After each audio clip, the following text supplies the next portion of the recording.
What up, everybody? Welcome to another episode. Love God, Love God, love sex. podcast. I'm one of your hosts, Heath Maxwell. What's good, everybody? It's Jamie, and we're here with another episode. This one is going to be interesting, we think, because I feel like it is a topic that we don't really hear a lot about anywhere, in the podcast space. You can read about it online, but essentially, we're talking about orgasm equality today. Yeah. We are kind of inundated. I think men mostly are inundated with statistics around how women are not really experiencing as much or as easily orgasms as we do, and this is something that we value. Yeah, for sure. We live by this partner first credo. Yeah, for sure. So orgasm equality is very important to us. How we're going to break this down is we're going to define orgasm equality for us. We're going to talk about why we're discussing it. What are the different criteria and factors for ensuring orgasm equality? Do male orgasms matter? And then the last thing we're going to talk about is how things that happen outside of the bedroom impact what goes on in the bedroom with the intimacy. So, Heath, get us started, bro.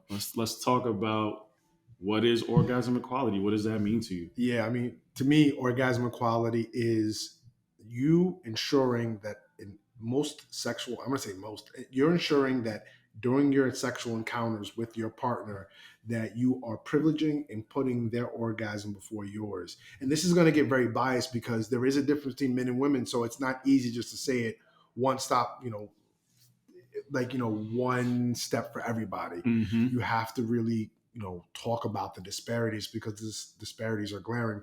But just a simple definition, orgasm equality, every sexual encounter that you have, you're ensuring that if you're orgasming, that you are putting that much weight, emphasis, and intentionality in participating in helping your partner to achieve their orgasm or orgasms. Mm-hmm. And you're putting it first. That intentionality is a big thing. Yeah. It's a really big thing. Like you really got to have the mindset. Yeah. You got to come in and you got to move and operate intentionally to make that happen. Yeah, absolutely. I actually want to go back really quickly because we're talking about orgasm equality, but this episode is called Po Pimpin'. So I just want to give people a little bit understanding of what the POE and Po Pimpin' is pleasure and orgasm equality, not just orgasm equality. Because pleasure is also, it may not lead to the big O. Yeah, for certain people, depending on their bodies and how they're wired and structured, and also their experiences and what's going on emotionally with them. Or just their desire. I mean, there's definitely been times when I personally have just wanted to be in some pussy, but not wanted to nut. So I had the pleasure. The pleasure was equal, but the orgasm wasn't. So that's what I'm saying. Sometimes I think for us, or people may get caught up in the finality or of the O, of the big O, the climax. But it's really just about the journey and the destination. Yeah, for sure. So, since we've defined what orgasm equality is, let's talk a little bit about why there are disparities. I mentioned disparities. There seems to be a lot of disparities out there.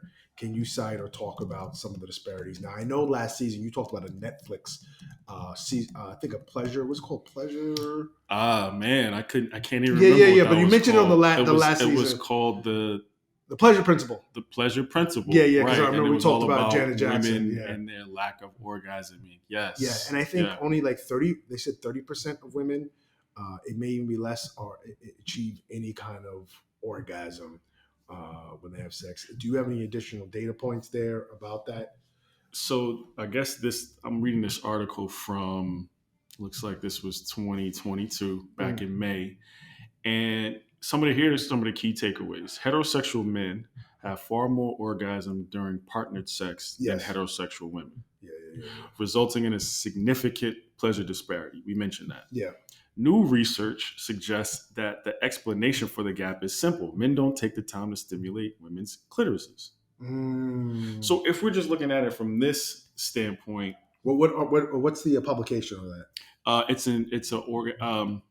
a website called Big Think. Okay, BigThink.com. Great. And if we're just looking at that one little sentence, men don't take the time to stimulate women's clitorises. So they mentioned a data point. It says a 2005 study found that 39% of Oh, women so I was right. usually or always experience an orgasm, Okay. in comparison to 91% of men. And a more recent survey from 2018 discovered that the gap had narrowed a little bit, but there's like a 30-point divide still remains. So Yeah. I guess wherever we are, if we're at 60, they're still Yeah. kind of at 30 Yeah. or Yeah. somewhere like Absolutely. that. Absolutely. Um, but while we're talking about this topic, it's important because as we mentioned in episode 1, ethics always make you consider other people. And Yeah. so when we're talking about being mindful about moving and operating with ethics and considering other people, equality and equity should be a part of that Oh, for conversation. sure. You know For what I sure. For mean? sure. So Yeah. that's the reason why it's important. Well, just from even what you quoted from Big Think, it's amazing what they're saying. If you think about it, it's not happening because men are not privileging. So it's not a structural issue. Right. It's Exactly. not a biological Mhm. issue. It's not a It's an physiological ignorance issue. Yeah, it's not about endocrinology or any of the other things that people go to medical school for 4 years and then go into residency about. It's really all about the fact that men aren't taking the time to listen to their partner and be responsive to their needs. That's it. Well, is it that? Because I mean, this kind of it's an ignorance thing. Like they just don't know where it is or how to stimulate it. Well, what did it say? I thought it said that It's happening because men do not take the time. That's what I'm talking about. Take the time. But I mean, well, yeah, okay. That's they don't fair. take the time. They don't take the time. So they're not thinking about it. Yeah, exactly. Now, I'm sure a lot of us as men, don't know the significance of the clitoris. We're not taught the importance of the clitoris in most health, education, and it takes a lot. I mean, there's that great book, Becoming Clitorate, right? So becoming, aware of the role of the clitoris as far as pleasure, a pleasure center, understanding a woman's vulva, and the various aspects to that vulva, to her vulva. Excuse me. So I'd also think, though, this has to do with a prejudice that we have as men in that things are very male-centric when we talk about pornography. Right. So because we can enter it, that's what we really focus on. Yeah, absolutely. We focus on the part that gives us pleasure. Yeah, exactly. But when I even think about like what I knew about fingering or manual stimulation, just to use a more academic term, it was all about entering, right? And maybe I understood a little bit about the G spot. Now, you learn about the A spot, but really clitoral stimulation and more asking and engaging with your partner about the way they want their clitoris stimulated. Right.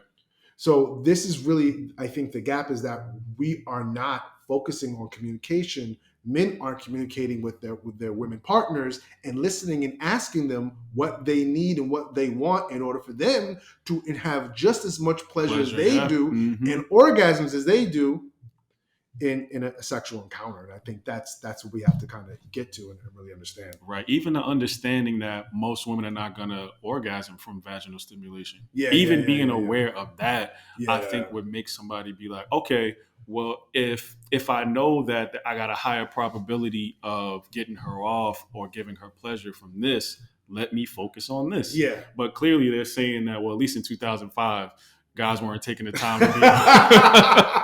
I hope that means guys are now taking the time. I hope that means now that we're in 2022 that more men are aware of the importance of clitoral stimulation. I think in the book She Comes First, there's this quote that talks about cunnilingus should be the native tongue of every man. You know what I'm saying? that wants to pleasure a woman. You have to know that. Being clitorate and understanding the importance of stimulating this area, this erogenous zone, is really what's going to be overall beneficial for all parties. Yeah. This becomes important because what we talk about the podcast quite frequently is the relevance, importance of prioritizing relationship intimacy. And relationship intimacy is not just what you do physically, it's also what you do from mouth to ear. And not so much your mouth to someone else's ears, but what their mouth is in your ears. You have two ears, one mouth. Listen more. Yeah. the importance of silence and quiet while someone's talking. We did a whole series, for those who don't know, on active listening this past summer. Yep. It's on our TikTok. I need to pin it to the top of our TikTok. But it was really good, and we got some good feedback. But active listening is super, super important to whatever you're doing professionally or in the bedroom. Can you briefly just give the 3 or 4? I believe there were 4 videos you did on active listening. Can you give like the 3 or 4 point? Yeah. So the first please. point about active listening is silence. Mm-hmm. When someone's talking, just be silent. Just be silent, right? You don't need to respond. You don't need to have a visual reaction. And silence also, if you're doing it in real life, what's your body language? So so that's the first part of silence. I'll get the body language. Second part is asking questions, asking really important, relevant questions. So when someone says something, your first response should be, if you want to ask a question that's appropriate to what they said. In order to get to that, you got to summarize. So silence, summarizing, right, what you heard. So if you just got talking to someone about what they want sexually, your partner, from a man to a woman, you would summarize what you heard. You would say something like, "Oh, I heard you say this is what stimulates you. Mouth to this, tongue to that, this kind of sequence, et cetera, et cetera." Because you show somebody when you're silent and then you summarize that you're actually engaging and that you're listening. And retaining that. Yeah. The third thing is questions. So I'm now doing it in sequential order: silence, summarizing, questions.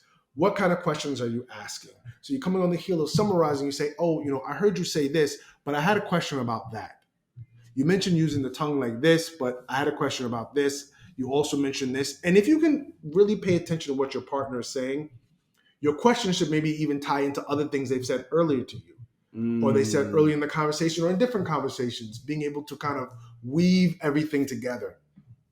And the last point I mentioned on the videos was about body language. How are you sitting while someone's talking to you? Are you making eye contact? Rolling your eyes, Is your body language open so that they know that the words are leaving them, they're going into good ground, right? Sowing seeds, it's going to fertile ground. And so again, just a recap, it's going to be silence, summarizing what you had, what was said. So paraphrasing is a good way. You don't have to say it verbatim, but paraphrasing. Right.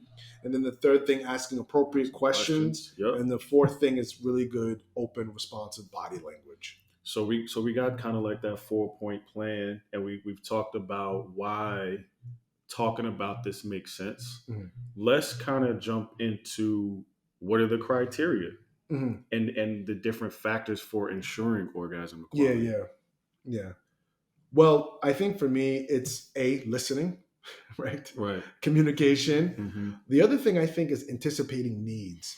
That's a tough one. Yeah. So let me explain what I mean. Is if you're doing a lot of the heavy lifting with listening and really understanding their needs, when it comes up to it, you'll be able to anticipate their needs. For example, you're with a partner, she has a really rough day at the law firm, at the grocery store, wherever your partner works. She's coming home, she calls you, says, "Yo, this person, this mother effer at my job again." And what you're doing then is you're going out of your way to prepare for them when they come home. Right. That first encounter when you see them, and I'll be guilty. I'll be the first person. I'm guilty of not always doing this appropriately. But if it's wine they like, have their favorite glass of wine ready. If it's oatmeal cookies, have the oatmeal cookies ready. Whatever it is, That just got me wet.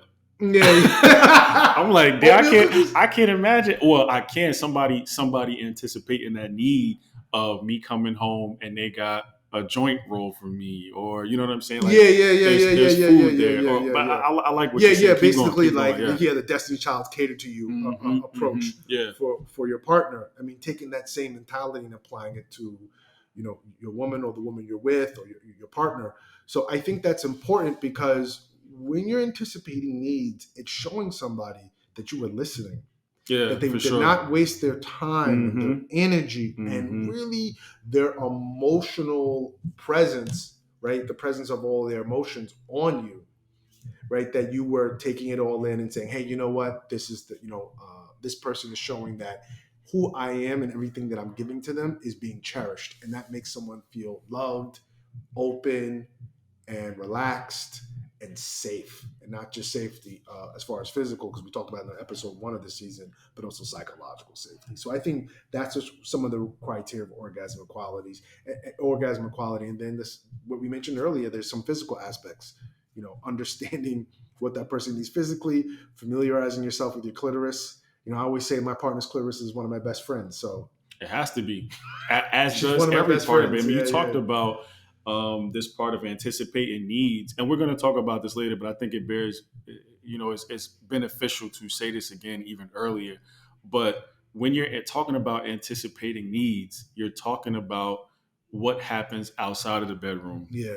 that's going to impact Yeah, yeah, what yeah, for happens in sure, the for bedroom. sure, for sure, for sure. Um, What about you? What do you think of some criteria? Some important I mean, points to I note. think listening is really number one, and that communication and being open about expressing these things that you need. I feel like Mhm. a lot of people, they move under this habit of sex is not necessarily something that we should be discussing in real time. You Mm. know what I mean? When Hmm. we're in real time, we should just be doing. We Yes, yes, shouldn't yes, be. yeah, yeah, You know what yeah, I'm yeah, saying? I yeah. feel like that's a habit that a lot of people have, but that's actually the best time to talk about it when you're in real time, because not only is it stimulating you both physically, or your physical needs would be met, but it's a great chance to connect, to Yeah, just learn about your yeah, partner and to learn about yourself. yeah. So I feel like listening and communication are probably just the bedrock, the cornerstone of ensuring that Got it, orgasm got it. equality. I think you need both. Both need to be in place. There has to be that consideration, that thoughtfulness, that mindfulness about your partner and their needs. You know what I Hmm. mean? And so you can create the kind of environment where so much about them, you can anticipate the need, Yeah, but you can also in real time learn about the needs and address those in real time. Because I mean, everybody's not going to want the same thing all the time, yeah, right? yeah, yeah, yeah, yeah. So if your partner likes it from the back and their hair pulled, that might be the thing that gets them over the edge. But like, what are you doing before you get to that? Hmm. Hmm. Are you just going for the easy win, or are you trying to make this a more holistic experience where Yeah, there's talking, there's moaning, there's bodily fluids coming out, there's all of these things that foreplay. happen, Yeah. foreplay. And I mean, I think we saw this video over the summer where this guy kind of corrected that language and was just like, it's really all sex, the foreplay, all of it, the Hmm. penetration. Like, it's really, we've just been taught to compartmentalize these different parts Yeah, of the yeah, yeah. process, but it's really all one thing. And if you can kind of get that understanding of it, you can bring more of yourself to it, because you understand it. It's not, let me just show up for the part that I like. Hmm. Hmm. Like you We said, hear, I insertion, or just, getting yeah, head. yeah, Yeah, yeah, yeah. the penetration part. Yeah, I think for a lot of guys, like we hear a lot of women who have said, I don't understand why my guy doesn't want to go down on me, or he does it like it's a chore. Hmm. Hmm. To me, that's indicative of a person who doesn't understand, a man who doesn't understand that, like, when a woman comes first and you prioritize her pleasure, it's only going to be better for you. Hmm. Hmm. So, this kind of partner first approach, or being mindful of your partner and everything that they need, is important. Yeah, yeah, for sure, for sure, for sure. So in that regard, since we've talked about prioritizing Yeah. female pleasure, do male orgasms matter? I mean, as a man, I feel like they do. But yeah, talk about it. So I think when we talk about disparities, anytime we talk about disparities, whether in healthcare, Income, yeah, education, all of that. income, Hmm. right? Disparities are not just gaps. I think the word disparities in context also implies there are factors or barriers that make that gap that much That way. more pernicious or problematic. Hmm. Yeah, they make it that way, right? It's not just like, oh, okay, well, you started walking this Central Park before me and I started 10 minutes after you, so there's a gap, as opposed to what a disparity really is that the reason why I couldn't get to Central Park was because I had to do all these other things that in order just to get out of my house, Right. because I had to navigate safety issues. Hmm. There's a person with a gun here. There's violence on my block. So I couldn't leave when you left because there's these factors that really I don't control that inhibit me, or are somewhat in my control that I really need, ameliorated or addressed in order for me to catch up with you or to get on the same pace with you getting Yep. to Central Park. So when we talk about orgasms, the disparities, we mentioned them, is I think education.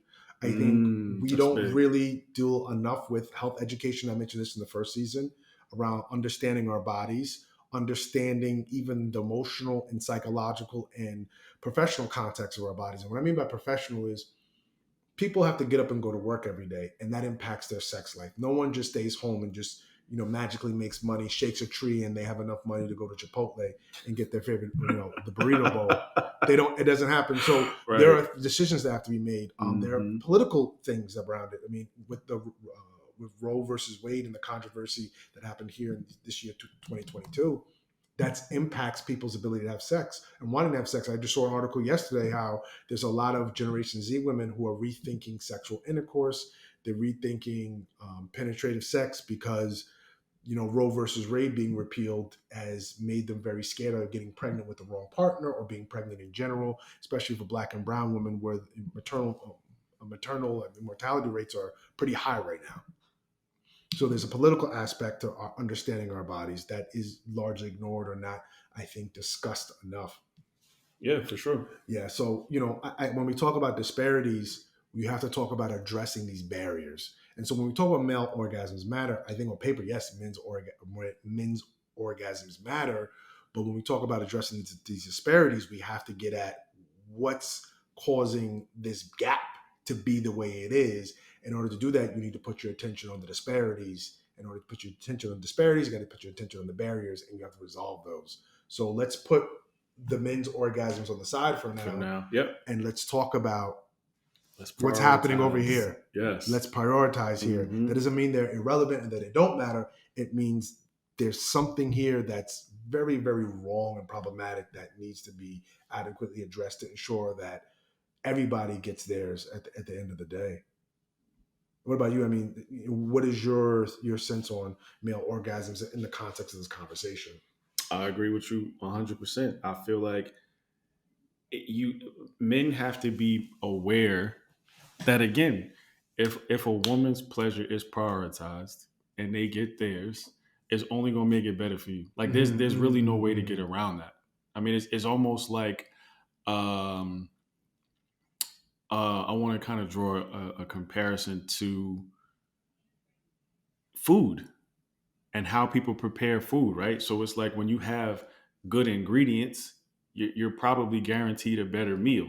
You may have a cook who knows how to cook well, but if they have shitty ingredients, the meal might be bad. Yeah, or not as nutritional. Or not as nutritious, not as flavorful, tasty, or whatever. And so, to your point, I feel like being a good cook comes secondary to the good ingredients. The good ingredients to me is the partner first approach that we're saying. Communication. And you're right, all of that to me are the good ingredients. So I feel like when those things are in place and men have that awareness, I would say people have that awareness that putting your partner first is always going to yield better results than being selfish. So yeah, I mean, like you said, as a topic of conversation, yes, men's orgasms do matter, and I feel like they should matter to the women who are in relationships with them. If we're talking about heterosexual relationships, but yeah, to your point, I feel like we got to prioritize. Yeah. And I mean, I don't think it can be acceptable any longer for there to be this kind of disparity when it's really just as simple as taking a couple of minutes, taking the time. Take your time. Just taking the time. Take your time and do it right. Yeah, you know what I'm saying? Do it, baby. You can do it. Take your time. Do it right. Yeah. You can do it, baby. So I mean, it is. That's really what it boils down to. Is just taking a couple of extra minutes. I know your dick is hard and you're ready, but take a couple of extra minutes to lay prostrate and worship. Well, put your head in the box. Yeah. Well, that's what the most people say, and I've heard women say, and that was in She Comes First, the book, right? Mm-hmm. You really got to emphasize, cunnilingus.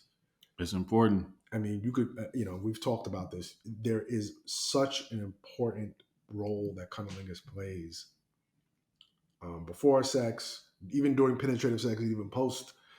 It's just really, really, I think, essential. You know, and speaking of essential, let's shift the conversation. Okay. When you talked about the beats for the show, we talked about what happens outside of the bedroom Mm. influences what happens inside the bedroom. Mm-hmm. Mm-hmm. And I think this is a conversation that we really need to have as men. And I'm going to spend the bulk of the rest of the episode on this. Okay. It is necessary. Yeah, because this is a difficult conversation to have for a lot of reasons. One, me and you are not women. Two, even though me and you have a lot of women friends in our lives, and they're close and they confide in us a lot, there's always going to be a gap because you just don't experience it. You just don't live it. Mm-hmm. But we're going to do our best to be, I think, charitable to that point of view. Let me start off by asking you a question. When I say that to you, what happens outside of the bedroom is just as important what happens inside the bedroom. Now we're just contextualizing. We're talking about for a woman. Mm-hmm. What's the first couple of things that come to your mind? Calls during the day, texts during the day. Like you talked about, anticipating needs, even if it's a situation or scenario where you might not be home before her and you can't set everything up. Maybe it is, hey, babe, I'm not going to be home until such and such. Did you eat? Checking on people does a lot. Yeah, it does. It does. You know what I mean? Just having somebody just call you, hey, how's your day been? Man, listen, I can't tell you how many times someone has texted me and I can tell the energy is they just care about how I'm doing. Mm-hmm. And then when I see them later on, I'm like, I'm ready to do whatever they want me to because I felt cared for. And I mean, I really feel like what happens outside the bedroom is important for men and women, but I can see from my male perspective how it impacts women more in that way. Yeah. Like when you're context. Right, in that context, when you are checking on them during the day, when you don't leave the house upset, or you make sure that if y'all were upset before both of y'all get home, that, hey man, I know we left the house earlier and it was on this vibe, but I thought about it. I was wrong. Even if they don't say that they were wrong, holding yourself accountable. Like I feel like those are the things that come to mind. So it's the check-ins, and then it is the accountability to how am I going to show up when I get home. But you got to be mindful about those things. But you know what I mean? Jump in, talk about it. Yeah. First thing that comes to mind is the word busy.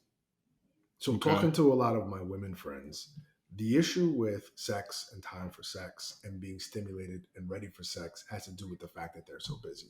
Some of my women friends are married with children, they're single with children, they're just women living in the world, and they're saying, single by themselves, living in their own home. And so we know that just kind of macro, right? We just saw that Elon Musk asked the people on Twitter to sign a contract that they would work. Yeah, he said they would work with hardcore intensity. Or leave. Yeah, or leave. When I think about that, I think about the women in those jobs or the moms in those jobs. I heard a guy, Chamath, who used to work at Facebook, saying some of the executive manager meetings wouldn't start to 9 p.m. Well, if you have kids, this is back when Facebook was really just kind of on its rocket growth. If you have children, even if you're just yourself, you're managing yourself, there is a lot that you're pouring into a job, and then someone's texting you, with the WYD question mark. You know what I mean?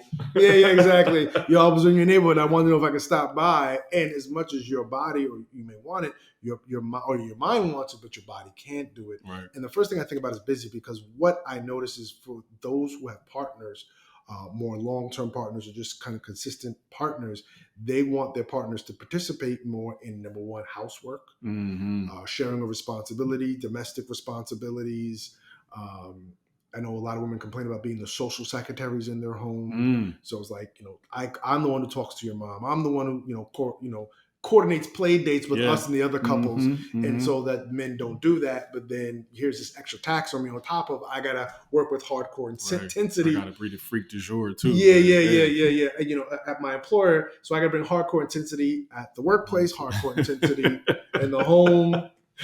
And again, I'm speaking from a space, again, I have to, I think say this, preface this. I'm as a man, and even my long term committed relationship that I am, I don't operate by any means at any level of perfection or even close to it around creating and blocking appropriately for this. I find it sometimes as a man to be very difficult because some things I just am not going to experience because of the way I walk in my masculinity, the way that I am as a man. There's some things I just don't Yeah. do. Just like you could see with other instances where people have a hard time because some things are so anchored into a lived experience that if you Mm-hmm. don't, the most you could do is listen and take guidance on how to adjust and be a helpful partner. Yeah. But these are real things. So the first thing that comes to my mind is just busy. A lot of the women I talk about just being too busy and too many demands on their life to really be able to be ready for real time bedroom action, which does impact their orgasm and their ability to orgasm or their enjoyment of their Mm-hmm. orgasms Mm-hmm. or even the post sex high. You know, I gotta get up and make a sandwich because I still gotta make lunches for tomorrow for the kids. Can I jump in here? Yeah, yeah, yeah. Please So it's do. interesting that you say that. What kind of came to mind just now was thinking about the difference in masculinity and femininity when these women that you talk Mm-mm. about feel like there's that care for them outside of the bedroom where they feel like their partner's anticipating those needs or creating an environment where mentally they can come down and participate in this Mm-hmm. physical intimacy act. For guys, it's almost like the other way around. Like we need, it doesn't matter what we came in the door with, we need the Yeah, yeah, physical yeah, yeah, yeah. intimacy to Exactly. decompress. Mm-hmm, mm-hmm, And it's almost like they need everything outside of that to be good mm-hmm. for them to be able to Yeah, participate yeah, and yeah, show yeah. up and enjoy it. So it's like it's really interesting, these differences in us. And I can see how it would make that scenario difficult for them to come and show up and be positive in, because Yeah. it's like, well, my body's here but my brain is in all these other Oh yeah, yeah, places. yeah, yeah. I've heard women say that. Yeah, You yeah, know what yeah, I yeah. They're mean? in the Like, act and their mind's on some. So, oh, I forgot to give the teacher his birthday right. tomorrow. Gotta Oh get the wait, red card. did we do the homework with Yeah, them? yeah, Or the exactly. dog Yeah, didn't yeah, eat? yeah, Yeah. yeah, And yeah, it's yeah, just, yeah, yeah, yeah. I bro. got a bunch of Yeah. things to do tomorrow. Yeah, yeah, And yeah. it's like you said, it ends up becoming a scenario where they feel like this man is just taking out his issues on my body, Yeah, yeah. like To you quote said. Dr. Regina Langley. Yeah. So like, how do we combat that? I mean, we're talking about it now, but like, yo, how do we take care of things outside for them in order to create that environment when at the same time we still have to deal with this need for that decompression and getting that load off physically. Yeah. Well, I mean, we've talked this whole entire episode about communication. I know a big part of what we talk about here is communication, listening, and I think we say it over and over again. I don't think there's no such thing as over communication in Right. this regard. Mm-hmm. But I do think one practical step is try to run an experiment. So if you, for example, are with a partner you live with, and it's a man, woman, and you want to get a sense of what they do in the day, take up the responsibilities and of what they do for a week or 2 weeks, and then Mm, report back. mm-hmm. So like everything you do, show me everything you do, then I'll do it for 2 weeks, 7 days. I'm not talking about 5 days, 2 days off. Right. No business days. Yeah, 4 weeks, nigga. 7 days. yeah, yeah, yeah. 14 days total. Yeah, and do it. So I've heard stories where there were men who were, just angry with their wives and this, that, and the third. Let's say during a pregnancy, Mm-hmm. Ooh, and then they had to do what the wife did because the wife was on bed rest, and then like, oh, this I is have a why. I have a different perspective on the Yeah. demands they have Uh-huh. when I have to do it. And now I'm like, yo, wait a minute. Sometimes some of us as human beings, and just as the way we are, care what race, ethnicity, sexual orientation, whatever, we need to encounter real experiences for us to resonate and create empathy. Mm-hmm. You Yeah, don't care that's what's real. happening between this group and the police, or you don't care what's happening between the government and this group. You don't care what's happening at the workplace between your boss and this person until you're in those situations and you're in those tensions. And then all of a sudden, you develop some humility and empathy. And in the case of, we're talking about sexual relationships or healthy relationship intimacy, you don't really have it until you start to see what your partner is going through in Mm-hmm. their respective silo, right? Yeah. Your partner's in the silo doing all this work, and you're like, well, why don't you just hurry up and come on already, come to the bed? It's just like, nah, I have all these things to do. Well, once you start doing them, you're like, oh, wow, Yeah, I wouldn't Yeah. like this Right, either. right, right, right. We saw that a lot with white guilt over the summer of Yeah, 2020. yeah, yeah, Yeah, yeah, yeah. exactly. Yeah, yeah. Mm-hmm. You know what I mean? Because I think the George Floyd and Breonna Taylor and Ahmaud Arbery murders were so, stark and so realistic. It wasn't, caught up in a messed up body cam footage, or wasn't caught up in the stories and testimonies of he said, she said, or they said versus Mm-hmm. they said. It was so real and apparent. So you need to create some real and apparent experiences for yourself if you want to tap into what your woman partner is going through and say, damn, this is not that easy to go do drop off, to do pickup, to do drop off again, to get Cook home, to dinner, do cook. all. Yeah, yeah, Yeah, yeah, yeah, yeah, yeah, yeah, yeah, yeah. exactly. Damn. Yeah, and then you Woo. may have an annoying person who's demanding on you too, and you ain't got no one thank you, no this, no that.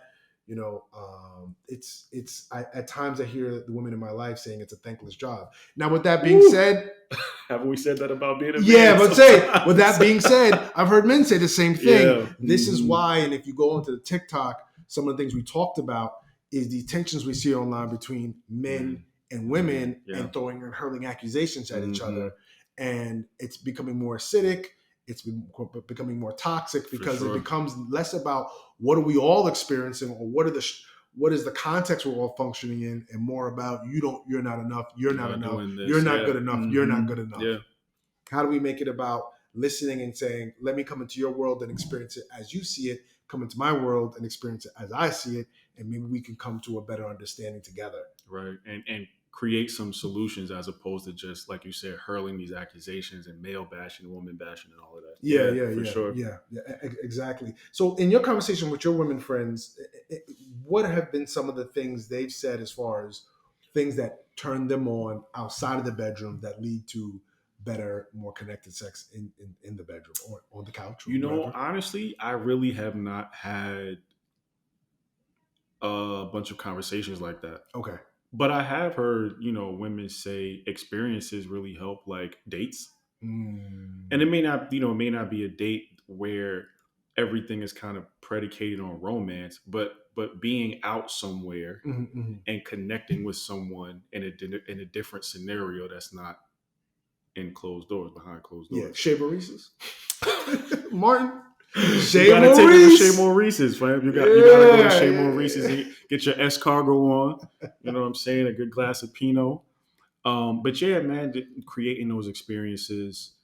I think what you just talked about is really big. Is putting yourself in this person's shoes and experiencing life from their POV and being like, oh man, maybe I do need to have that wine ready when they get home, or maybe I can clean the bathroom because the more you do on the front end, that's less work for her on the back end. That's more time y'all get to spend in the bedroom. That's more time you got to beat it down if you want to. You know what I'm saying?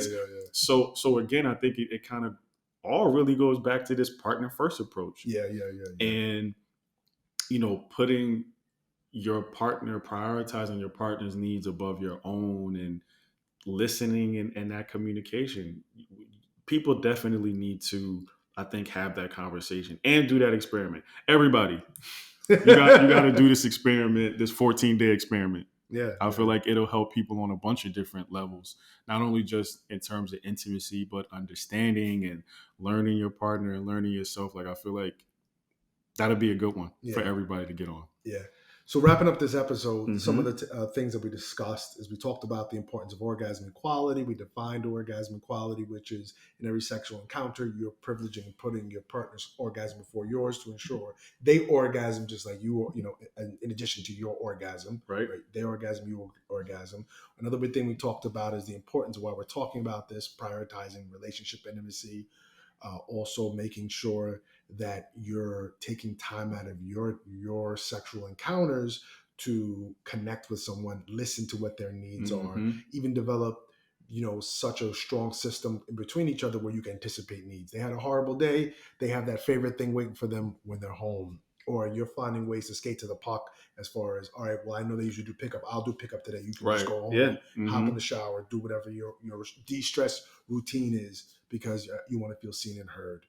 The other thing we talked about is about, the disparities between male orgasms, women orgasms, and why we should be focusing on women's orgasms right now. Not to the point of making men's orgasms irrelevant, but we understand when we talk about disparities, there are actual barriers there that need to be overcome in order for women to be enjoying sex and having pleasure and orgasm equality there. Then we talked about what's out of the bedroom. What happens outside of the bedroom is important. Just as important what happens in the bedroom. Mm-hmm. So that's a definite as well. Any final takeaway before we get out of here that you want people to walk away from for this episode? Yeah, I would just say, just for clarity, I know a lot of guys will probably hear this and be like, "Oh, y'all are saying male orgasms don't care," even though we've explicitly said we're not saying that. I just want to one more time put it out there. What we're really saying is that as a man in a hetero relationship, you should prioritize your woman's needs, intimately and otherwise. Mm-hmm. It's a better outcome for you. Yeah.